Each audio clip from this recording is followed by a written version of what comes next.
Saudi Aramco could postpone plans for an international listing. The FT has learned that the Gulf state's $1 trillion oil company may now favour a private share sale to the world's biggest sovereign wealth funds and institutional investors. Well, our oil and gas correspondent Anjli Raval joins me now. Anjli, you broke the story on Friday. What's the latest? So Saudi Aramco is now considering shelving plans possibly for an international listing and looking towards a private sale to sovereign wealth funds and other sovereign players such as the Chinese, for example, alongside a listing on the domestic exchange. So that's sort of the latest. The country has been sort of ploughing ahead and really trying to get this listing underway. It's been in the works for more than a year. So in some ways, this sort of deals a blow to Mohammed bin Salman, who is a powerful crown prince who has been behind this drive. There have been growing concerns in the kingdom about the sort of feasibility of the international listing. What would you say are the main obstacles to one happening now? Right from the get-go, when MBS, as he's known, announced he wanted to do this, there have been concerns about how much information Saudi Aramco, which is such a secretive company, how much information it would have to disclose to any potential outside investor from the company's finances, but also information on reserves, and more importantly, the relationship the company has with the state. It's effectively an arm of the state. And aside from the concerns within the company, within the ranks of the company itself, you've also seen bigger concerns about potential exchanges themselves. So London and New York have been sort of battling it out to try and nab this listing.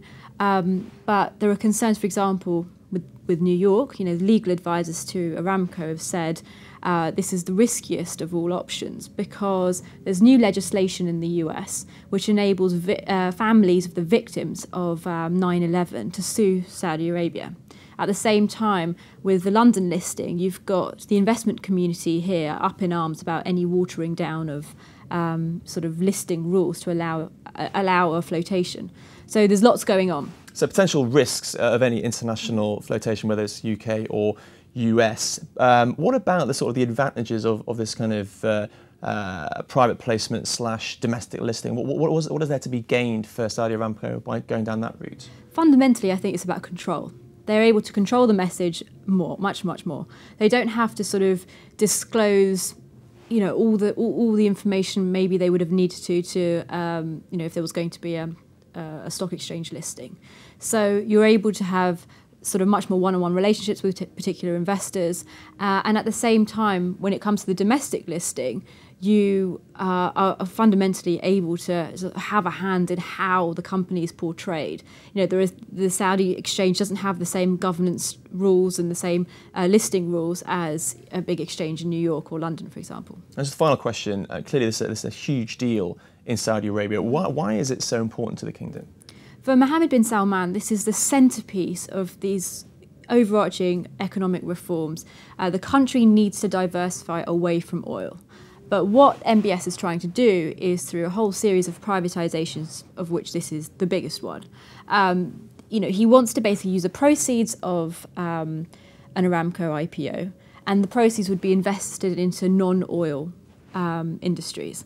So there are some questions about whether or not that strategy is even successful, but it's a big symbolic push to privatise the economy. And so that's why it's so important. So if it doesn't happen, it's a big blow for the Crown Prince. Anjli Raval, thanks very much. Thank you.